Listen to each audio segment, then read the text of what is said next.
and welcome to the Flix Forum podcast, where each episode we go back and we look at a Netflix original film in the order of release. Today, we have Netflix 174th film from 2019. It's the supernatural horror drama In the Tall Grass, directed by Vincenzo Natali. It stars Harrison Gilbertson, Laysla De Oliveria, Avery Whitted, Buie Jr, Rachel Wilson, and Patrick Wilson. I'm Jesse, and I'm here with MJ. How are you? I'm good. I am good. I've never really thought about. I like the way you always say hello when you open the podcast. It's quite an animated hello. Welcome to the Flix Forum podcast. I should take more notice of you. I'm already compiling my notes and thinking what I want to read. I'm not listening to you enough. It's horrible when I try to edit it because it's always so loud to start off with, and you got to try and bring it back down. So thank you for reminding me. I need to stop doing that. No, it's good because it ties in nicely to the little drum beat that we've got going on. And we don't hear that as we're doing this now, so we could even bring that in, so we can just tease it in. That's anyway. How talented you are. You're working without all your props. Anyway, we are here to talk about a film. So we start off with the Fast Flicks, where you give us a quick summary about what In the Tall Grass is about. So what's this one for you? I mean, I don't know how I can do a Fast Flicks without it not sounding exactly like everybody else's Fast Flicks. I'm keen to see what you've got as well, but a brother and sister are lured into a grass field and very soon discover that there doesn't appear to be any way out. Ooh, I like that. That's very good. I struggled with this one too. I've just said a young boy's cry for help in a field starts a journey, though, through what is more than just grass. That's fun. Yeah, that's different. We're going to spoil this pretty early on too, and this is a movie that you probably want to actually watch if you're interested in it before listening to us, because it's going to be hard not to talk about what this one sort of covers. So give us a pause, come back later on. That's your warning. So let's. We're going to spoil this because I'm going to ask Jesse questions about things I didn't quite understand. That's why I'm looking forward to the spoils. I got a few as well. So let's tell us about what you would find out about this film. How did it come together? Yeah, so you mentioned that Vincenzo Natali was the director, and from all reports was very interested in the short story In the Tall Grass, and basically wanted to do a film adaptation of it as early as 2015. So the story itself was a short story written by Stephen King and Joe Hill. Joe Hill is the author name of, I think it's Joe King, one of Stephen King's son, who is quite a well-acclaimed author in his own right. So they wrote short story In the Tall Grass on the 7th of May, 2018. Our director, Vincenzo Natali, was hired to write and direct, had Steve Hoban, Jimmy Miller, and M. Riley as producers on the film. In May 28, 2018, so a couple of weeks later, they announced that a manga artist, Shintaro Keigo, would be the concept art designer for the film adaptation. Now, I'm not a big manga fan. I've not heard of Shintaro Keigo, but I think that's probably something that doesn't happen too often when you're looking for concept artists, and you do get that manga kind of vibe in the film to some extent. I'd be very curious to see some of his early concept drawings. That would have been pretty cool. So alongside the initial production announcement, it was initially stated that James Marsden was in negotiations for the film's lead role. Eventually, a couple of months later, he had to bow out due to scheduling conflicts. I think he was doing Sonic the Hedgehog at the time, and he was replaced by Patrick Wilson. It's very interesting because James Marsden still has that very much clean-cut, pretty boy kind of image. Patrick Wilson, as per the last few years, has a real horror movie link to him. So it would have been very different seeing James Marsden in that role. I also find it quite interesting that I feel like Sonic the Hedgehog in Australia anyway, probably released like a year after this movie. I know that was COVID impacts and things like that, but just goes to show that the why that was delayed so long was because of they released the trailer for that, which had like a really creepy version of Sonic. So and there was massive backlash from the fans. So they actually went back and redid all the CGI in the whole film. So that's why it took so long. I do remember that. You think they would have done some stuff early on, some concept drawings of Sonic, and got some market research on that before making a film. All right, back to In the Tall Grass. Principal photography was expected to begin July 30, 2018, lasted until September 2018. It was done in Toronto, Ontario. Now, I'm taking this straight from Wikipedia, so I don't have all the details, but obviously those dates weren't exactly adhered to because on July 24, which is when they were supposed to have finished filming, that was when they had the dilapidated church that had been constructed basically for the film, which is pretty interesting because I would have thought they might have just found something on the side of the road. But they did that in Perth, South Ontario. And then also they had filming take place at a bowling alley, which you obviously see the bowling alley in the film. But from what I can gather, that's a real functioning, proper bowling alley that they use, again, in Ontario, which is in Elmira, Ontario. So they did a bit of work on it to make it look a bit more used and a bit more grimy. Obviously, real part of the film. That would have been pretty fun for the people working there. So the film itself, world premiere at Fantastic Fest on the 20th of September 2019. A couple of weeks later, on October 4, it was available to stream on Netflix. And just one thing I want to mention at the end. This is the second of 3 Stephen King adaptations that were released in consecutive months. Now, we know Stephen King is just the master of getting his work adapted for the screen. I think we did this during 1922 or maybe even Gerald's Game. That's how many Netflix movies that have just been done of Stephen King. But I think he's had something like 60 odd adaptations, and the next best is like 8 or 9 by any author. It's just unbelievable. Everything he writes just turns to gold on the screen. So It Chapter 2 was released on September 2019 in the Tall Grass, what we're talking about now, in October, and then Doctor Sleep, November. It was also the third of 4 Stephen King adaptations released in 2019 with Pet Sematary Remake and the second season of Castle Rock. I've seen all of those films or TV shows. So Stephen King just getting it done still in 2019 he was, and he's not a young man anymore. I don't reckon he's got too long to go. So, he still keeps pumping books out as he goes, and obviously working alongside his son with a fair bit of work recently as well. But I think, you've touched on quite a lot of stuff there, which is good. It did play at a couple other festivals after Fantastic Fest 2 in Vancouver, and another one at the start of October before it hit Netflix. It was nominated for a few awards, won a few. It was won at the Directors Guild of Canada for Outstanding Achievement in Sound Editing and the award for Outstanding Directorial Achievement for a feature film. So that's impressive. That Nice. awards, it was also nominated for editing. And then it was also nominated at the Canadian Society of Cinematography for a non-theatrical release. And also at Fangoria Fest, it was nominated for the Best Streaming Premiere Film. So a few little nominations there for that one, which is nice. How long do you think until those awards no longer separate streaming and theatrical releases?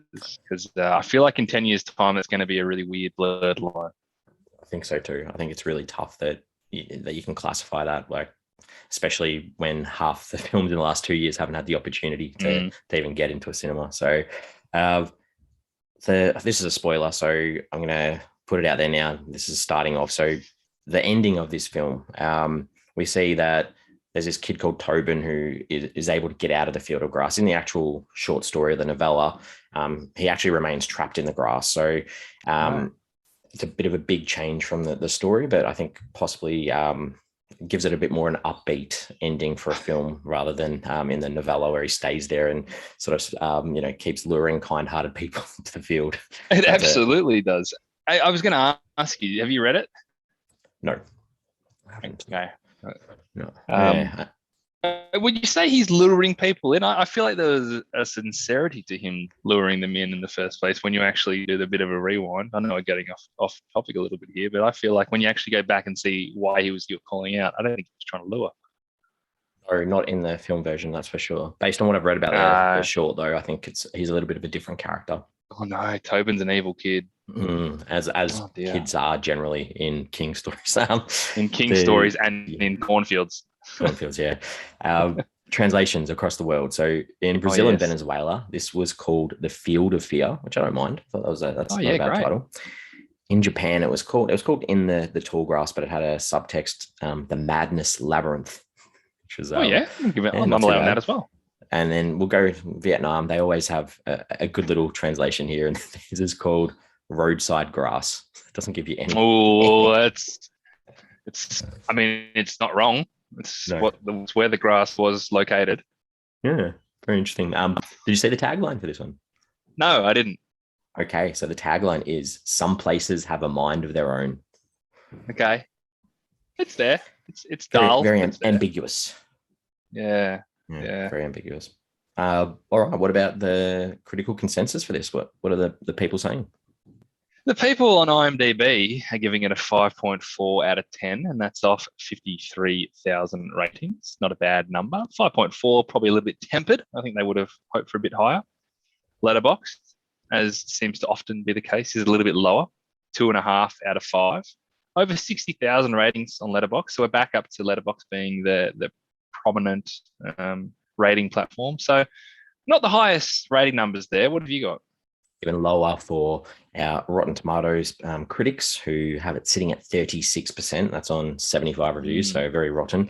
Audience had it even lower, 33%. That's on over 500. So, yeah, obviously a little bit more popular on IMDb than anywhere else, but very mixed bag.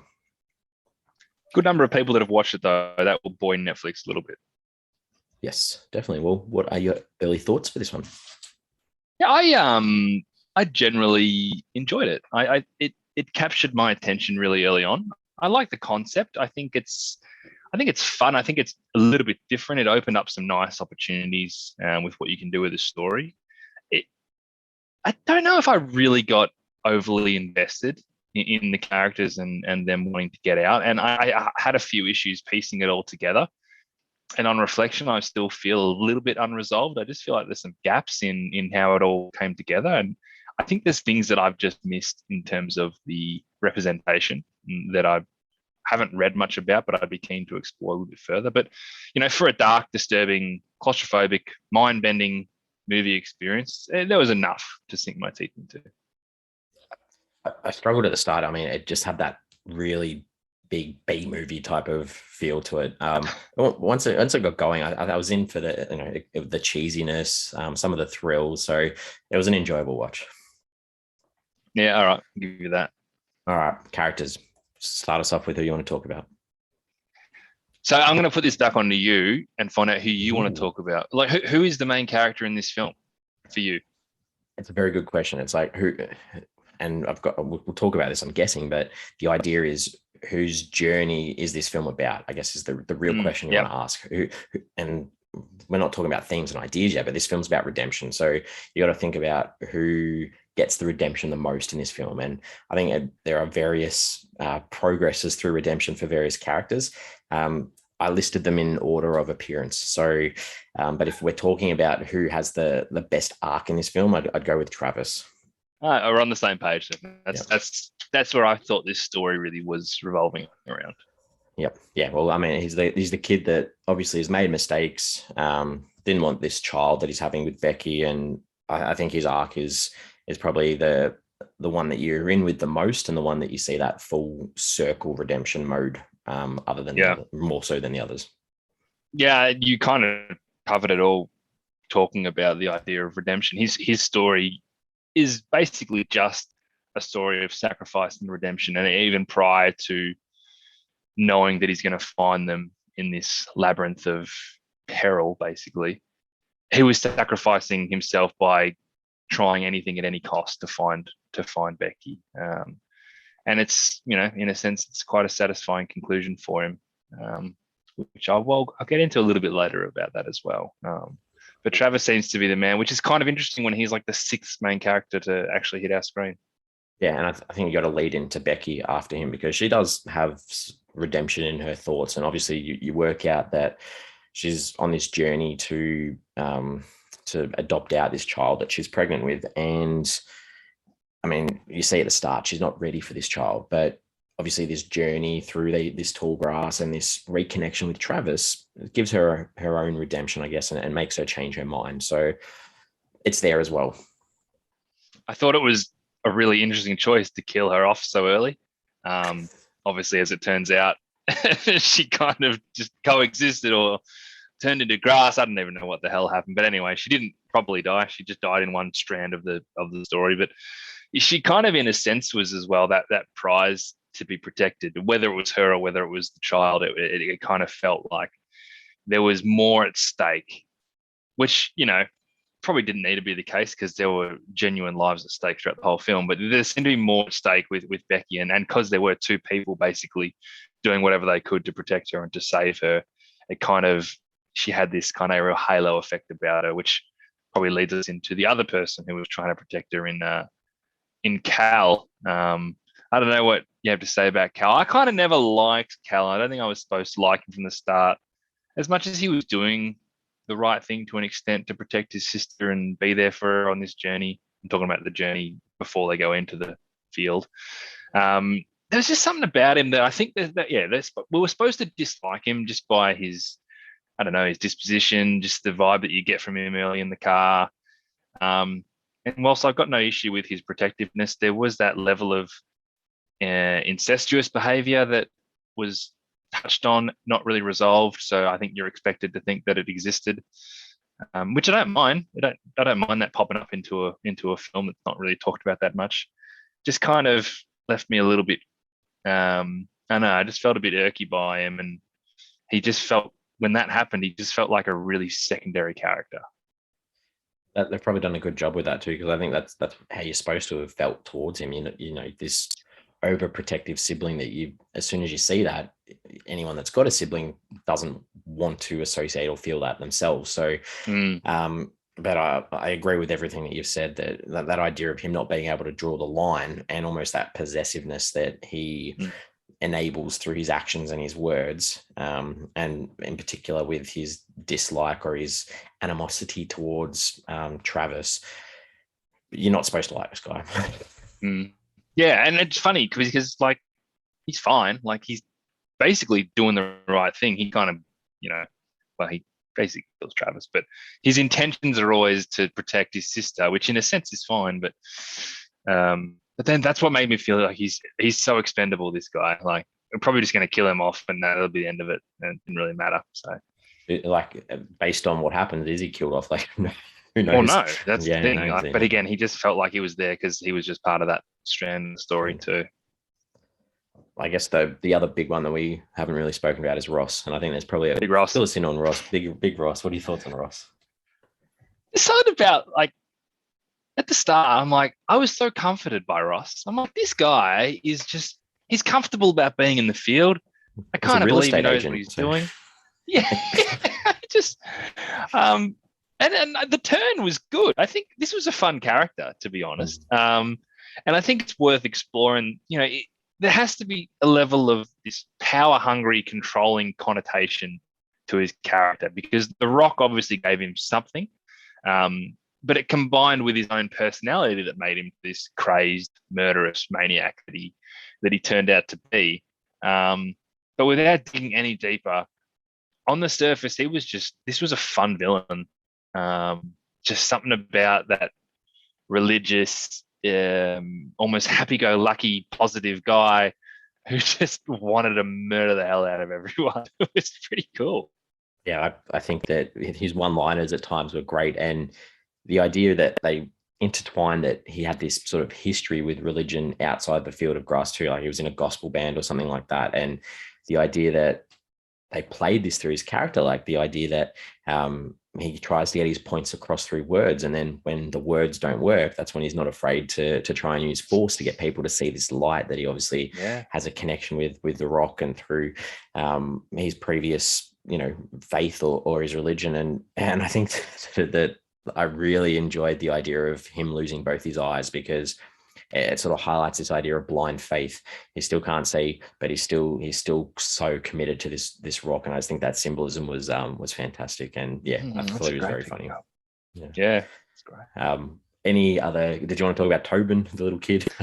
I think I have to say about Tobin, I actually thought this was an awesome performance, a really good child actor performance. It wouldn't have been an easy role for a kid to play. It's very dark. It's very what's the word? It's quite disturbing, a film. And he captured the innocence of this character really nicely. But the kid himself was just, as a character, was so smart and so resourceful. And I think the first time we properly meet him, he kind of knows what's going on. You get the idea he's been in the field for a very long time. So you feel a comfort to Tobin almost immediately.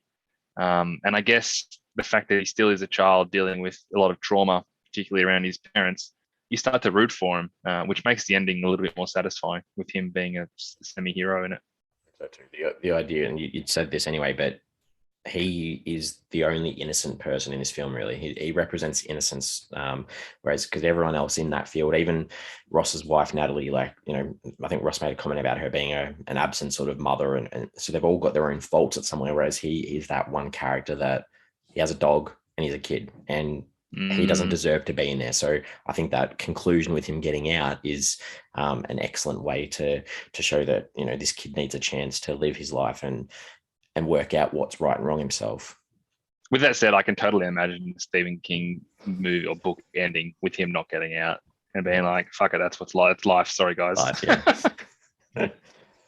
Director. Time to talk about the director. No? Oh, sorry. Can I just, in characters, I'm going to bring this into characters because I want to talk about it, but I don't know where else to talk about it. And I want to put The Rock as a character. Yep. So it's so interesting how Dwayne Johnson's got such a stranglehold on the world that when you say The Rock, you actually think of him as opposed to the fact that this is a physical rock that we're talking about. I want to know, I've got a lot of questions. I don't have a lot of answers, but like, you know, what do we think of The Rock? What did it represent? How did it work? I'm confused by the fact that Tobin touches The Rock at the very start in one of the strands. And I actually had to go back after I finished watching it to just confirm that he did touch it.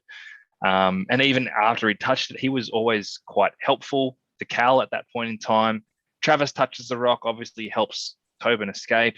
You know, did this Rock, obviously The Rock did impact Ross differently to Tobin and Travis. And I want to know, I don't get it too much. I don't understand what it was doing.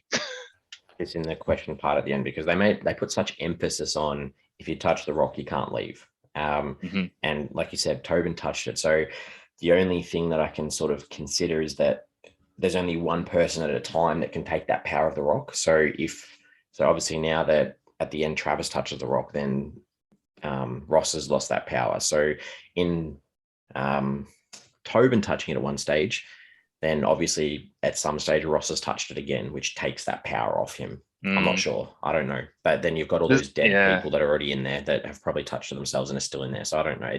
I think the less you think about it, the easier it is to understand.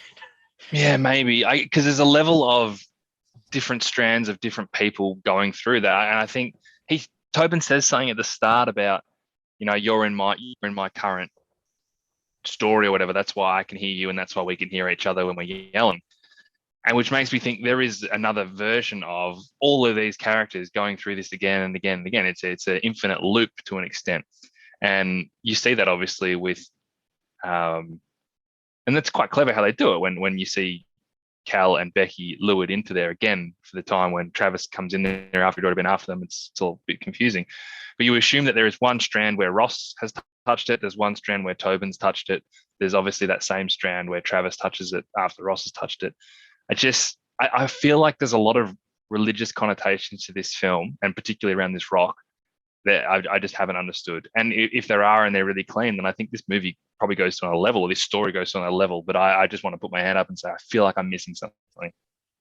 And I don't mind the idea that you can leave that open to interpretation and questioning like we're doing now, because sometimes it's nice to not have it so blatantly in your face, and you can just be like, I don't know what happened, but I'm happy to go with my thoughts that this is how it happened, or this is what this represents, or what, like, you know, obviously the rock has a connection to the church because the church is called Little Black Rock or whatever it was. Yeah. And obviously when Tobin gets out, he ends up in that back room of the church. So there's some sort of connection there through there somehow. So like you mentioned, it obviously all has to do with faith. It has to do with religion. Yeah. But there's no, like, what sort of faith or religion is this? Because you know, most people who have some sort of faith don't believe in an evil sort of head of their faith. So whereas the rock, through its actions, is obviously making people act in ways, or especially with Ross, acting in ways that aren't that nice. And that's why I feel like that's got so much more to do with Ross, because Travis, as soon as he touches it, he frees Tobin. And obviously there is a truth to the fact that you cannot leave the field once you've touched it, because Travis didn't leave, couldn't leave. I guess you become one with the field, with the grass, with nature. It's all combined, and you become, I guess maybe you give up your own soul or your own being or your own heartbeat to be part of that. but yeah, and I guess talking through this is kind of helping to clarify it a little bit without, being able to nail a complete answer to how and why it all worked. I'm sure that we'll probably touch on more of this a little bit later on. So let's talk about Vincenzo Natali. Anything that you can talk about him? No, he was my like IMDb when it was watching the film, because I'm just like, who's adapting this film? Who's the person that's doing this film? Obviously, there's, is he like a Stephen King go-to director or not? But no, I wasn't familiar with much of his stuff. Yeah, I mean, a lot of directing for a lot of sci-fi TV. So he did like the Stephen King The Stand, and some episodes of Westworld, Luke Cage, the Netflix Marvel, Hannibal, Orphan Black. So a lot of that sort of sci-fi stuff too. Scenes. Any scenes that you wanted to talk about that you enjoyed? Yeah, probably interesting that you said at the start that you struggled to get into it. It felt very B grade movie at the beginning. For me, I really enjoyed, it's probably the wrong word, because I felt very uncomfortable. But when I first entered the field, that feeling of claustrophobia hit me almost immediately. And I remember thinking, like, is this the movie? Like, how are we going to do this for an hour and a half? Like, just walking through a field. But that captured it nicely. Whether I liked it or not, it worked. But what I did like is that first time when Cal and Becky both jump up in the air. I thought that was really nicely done. They're like, "Oh, you guys are a few meters away from each other. You'll get there pretty quickly. That's smart. Well done." And then they did it again, and I was like, "Whoa, where are we? We've taken this to another level." I thought that was really cool. Real standout scene for me. And the only other thing that I did have in there was, again, don't know if I liked it or as much as I just enjoyed the what's the word I'm thinking of, the spontaneity or the surprise of it, was when Ross just crushed his wife's head in. I just wasn't seeing that happen. I think, like, deep down, I did enjoy Crazy Ross and how he could flick a switch. I thought he was a pretty fun character, and that was probably the signifier of it. That's the first thing I've got as well. The squeeze of that head together. I was just like, wow, that was cool. So yeah, I thought that was good. And I think it's hard to sort of distinguish a lot with this, because, like you mentioned just before, like they're in this, it's like one setting pretty much the whole film. So it's just like this continuous backwards and forwards between characters trying to find each other. So I think there was one stage where Travis and Cal were having an argument, and I think Travis made a joke about, him wanting to have sex with his sister, and I just had a laugh at that. I thought that was quite funny. And like I said before too, a lot of Ross's lines were really good. My favorite was, I think it was, so Becky had taken his eye out, and he's trying to find Travis, and he's like, "I can't see you. Your honey took my eye out." It was just like perfect delivery and timing. It was very, very good. Yeah, he was good. He was. Is there anything in here that you didn't like? Not too much. There was one shot where they just sort of zoomed into the field and into the grass, and it was very much a CGI grass. And the more they zoomed, the worse it looked. And I thought, when you're making a film about grass, I'm sure you're at some point you're in this physical field, and you probably could have done better with your CGI. But anyway, it wasn't too big a deal. And the other thing that got me, and I'm not sure if I like watched this incorrectly or didn't pick it up, but did Becky eat her own baby? Was she fed her own baby, or was it like the placenta or whatever it was? I don't think I liked that scene. That whole scene with the giving birth into the ground and that stuff was all a little bit like, it was hard to work out what exactly was going on. So yeah, I don't have an answer for you either. Okay. Well, I'm watching this as if she ate her baby, and felt weird. The only thing, like at the climax with Ross trying to, before the birth, and he made some really creepy rape sort of comment to Becky about, do you want to feel me in you? It just wasn't needed. Like, I don't understand. He's a bad enough character as it was. That one line didn't add anything further to it. Yep. Yeah, 100% right. I remember that. Yeah. All right. What are some themes or ideas in this one? Probably everything. We've talked about this a lot already, and I do want to preface again, I think there's a lot of religious connotations to this film, particularly when you've got Ross with his faith. And that's what I was thinking. Here's this guy who's particularly religious reacting like this. Are we having a dig at religion in some capacity? there's a lot of evil in this rock that's linked to this church, and I'm not saying there is, but I was watching this film thinking there is some negativity around this religion, and I like what you said about blind faith, and maybe there is something there. I'm not 100% sure, but I think there's a lot of religious connotations to this film that I haven't quite picked up on, and whether everything links nicely, I'm not too sure. But otherwise, from that, there is a massive level of redemption and basically trying to right your wrongs and discover. I guess if you don't put yourself in a position where you think you can die any minute, you maybe don't think about how you can actually right your wrongs. And the one person who was doing that prior to this going into the field was Travis anyway, already trying to be on that road of redemption. And being in the field didn't change that, but he got a really nice, clean, sacrificial redemption at the end.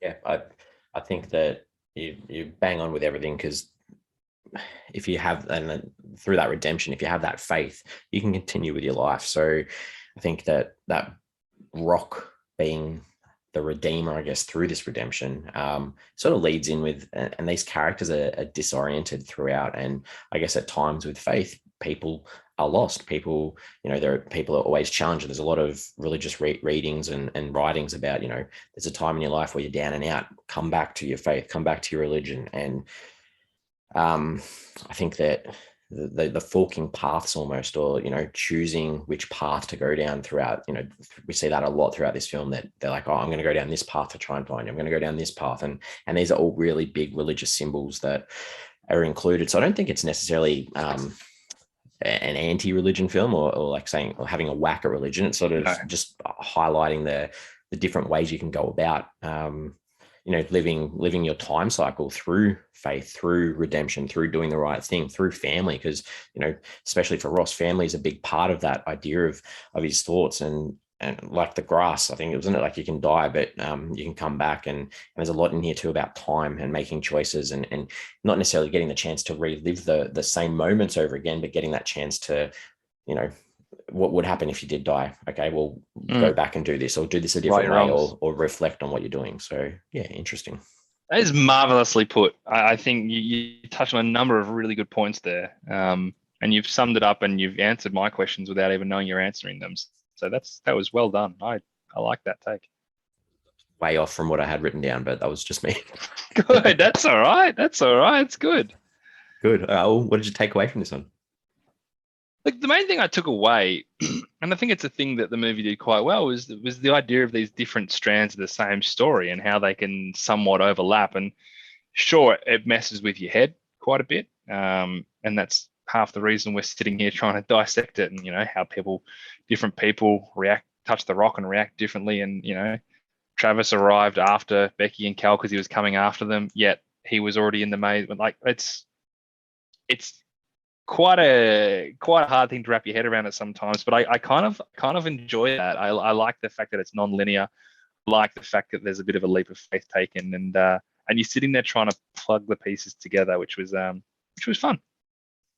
Yeah, because even there's like parts, there's that shot from inside the church and Becky says someone's watching us, and then like obviously you get that at the end, that that it's Tobin who's there at the end trying to call them back in. And there's the stages where Tobin, one stage he's like filthy and then he's like clean, and it's just all done. Like, there's a lot of thought and effort that has to go into when you're doing a non-linear narrative like that. So thumbs up for that. The one thing for this for me is this needed to be seen in a cinema, I think, or a really, really dark room. And I've watched this before you, and I mentioned to you, I said, watch this at night or watch this in the darkest room possible, because I watched this middle of the day, and a lot of those scenes at night in the grass, I could barely see what was going on. It was a real struggle. I had to pause a lot and try and adjust contrast and brightness. Oh, were you going that far? Oh no. Because there were scenes where it was literally it was like a blank screen. So that's and you can see the reflection of yourself sitting in the couch.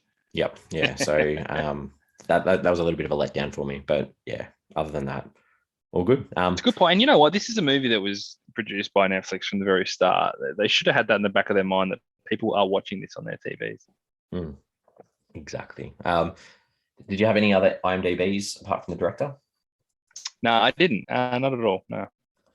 I looked up. So Travis, played by Harrison Gilbertson. When he came on the screen, I'm like, that guy's an Aussie. I've seen him in something before. So I jumped on and I went through seeing. I'm like, oh, and then I got to a TV show called Conspiracy 365. So this was back about 2012. So this was Okay. it was a novel series, like a teen sort of novel series where each book was like a month of the year. So like called January, February, March, etc. And I read these. I don't know if I must have just I'd finished high school. I don't know. I was reading them anyway. I read them, and they did a TV adaptation on ABC.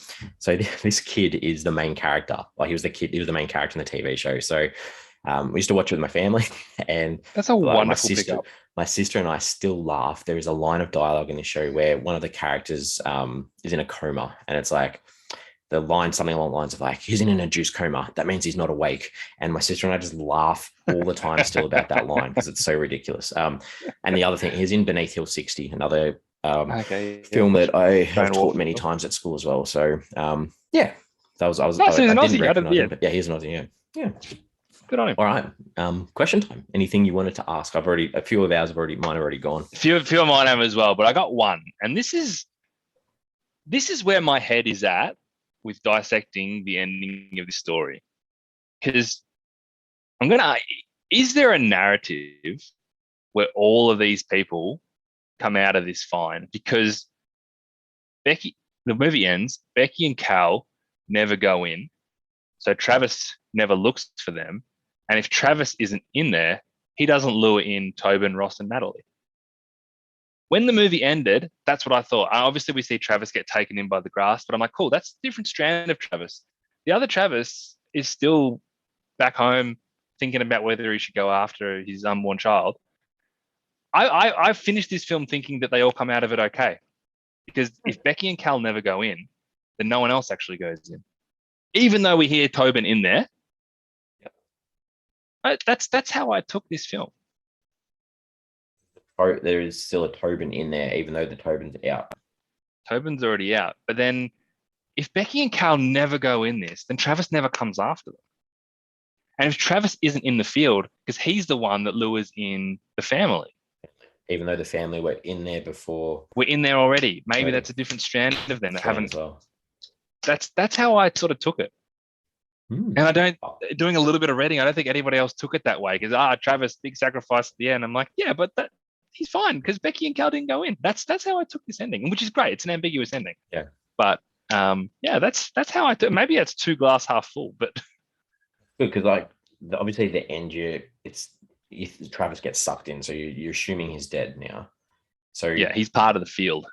Yeah. So is that now that he's got that power of the rock, he gets to make the choices? Does he just say now it's all over, or is Ross going to come back alive because everyone comes back alive in there, and is Ross back alive in there and chasing Travis endlessly the whole time? Well, one thing that confuses me, and this is why I kind of wish they had have seen Becky's body again after Becky was alive, because I was under the impression that it was a different Becky that we saw later on from the one that actually died. I don't think they actually come back to life. I think because of that line that Tobin says near the start, he's like, oh, how come you can hear me? He's like, oh, we're in the same, he says something like, we're in the same thingo. That's why we can hear each other. And that's what makes me think there's just different strands of this same thing looping around. But it makes sense. So in this case, when she leaves, she's still pregnant. So, and we saw the baby obviously go. So that would make sense. Yeah. So I just kind of feel like everyone actually ends up okay without them telling you explicitly, which is even better. I don't know. I like that. So, yeah, good. You thought very hard about that. Well, I didn't think about it. That's just the first thing that popped into my head. I'm like, oh, they didn't go in. Cool. So Travis isn't going to go after them. So yeah, it just is all chain reaction. The whole movie's about chain reactions, right? Yeah, true. We've covered most of the stuff I had there. And I've got a couple of ones that sort of plot twists that got me. Did you think that Cal and Becky were partners at the start? Yes. Yes. Yeah, me too. I was like, didn't think that. And the other one was, did you think that Tobin was her child grown up in the field when they first meet him? So I think that thought did cross my mind at one point, yeah, but never lingered. Yeah. That would have been cool. I was like, there's a couple of good little, throwaways there that make you think the whole time. Because when he says, how long have you been here? And he's like, oh, I couldn't tell you. It's like, oh, shit, maybe you've been here like 6 years. Since you were born, yeah. You were born here. Yeah, I did think that for a little bit. Good. All right, we're ready to wrap it up. And, This has been a fun chat. I'll be honest. This has been good. I'm glad. Well, we give the film a rating out of 5 and come up with an average. Tell us your final thoughts. Yeah, look, as a straight narrative, I actually really enjoyed it. I liked the dark tones, that feeling of breathlessness, the questions that I had throughout. I did constantly feel like I'd missed a beat, and I don't think even after chatting with you that things entirely tie well together. But I also think that might be half the fun of it, because I never felt like I was too far off to not know what was going on, and I've still obviously enjoyed it enough. It's a pretty solid 3-star movie for me. But yeah, I think that this is the perfect sort of film that Netflix can be making. Like, you have a cast of about 6, one location, not going to cost them an awful lot, and you get good rewatch value. You get discussions, thoughts, and like you've mentioned as well, it gives you a lot to think about. And I sort of like films like this that allow you to come up with your own interpretation of what's going on and not necessarily have answers or know exactly what's going on. So yeah, I'm giving it a 3 as well. Nice. Good. We are on social. We got Twitter, Facebook, Instagram. Question for you. The field doesn't move dead things. So we see the dog's dead, we see Becky's dead, etc.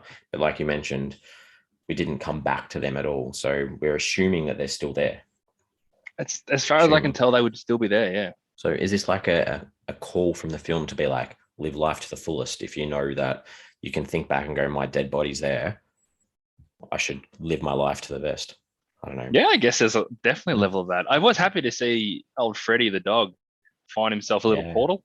He just kept going in and out. Yeah, interesting. All right, well, back again next week. I've got another 2019 film. It's a neo-Western crime thriller. It's El Camino, a Breaking Bad movie. It is directed by Vince Gilligan, stars Aaron Paul, Jesse Plemons, Scott MacArthur, Scott Shepard, Charles Baker, Matt Jones, and Robert Foster. Nice. That's what we've got. That's what we got. Yeah. Looking forward to having another chat. I don't know if we'll have as good a discussion as we did today, but it should still be good. No, this will be a good one. I have watched it, and I will watch it again, and we'll do our thing. And I think I've watched like 2 episodes of Breaking Bad, so my context will be completely different. So it could be a good discussion. Yeah, this will be good. And now I'm going to have to remember everything that happened in Breaking Bad, so I can actually bring some credibility to the podcast. Well, you got a week to watch 10 seasons of it. Yeah, I'm not going to rewatch it. It's great TV show. Really good TV show. Good. As always, been good fun, and I'll see you next week. See you then.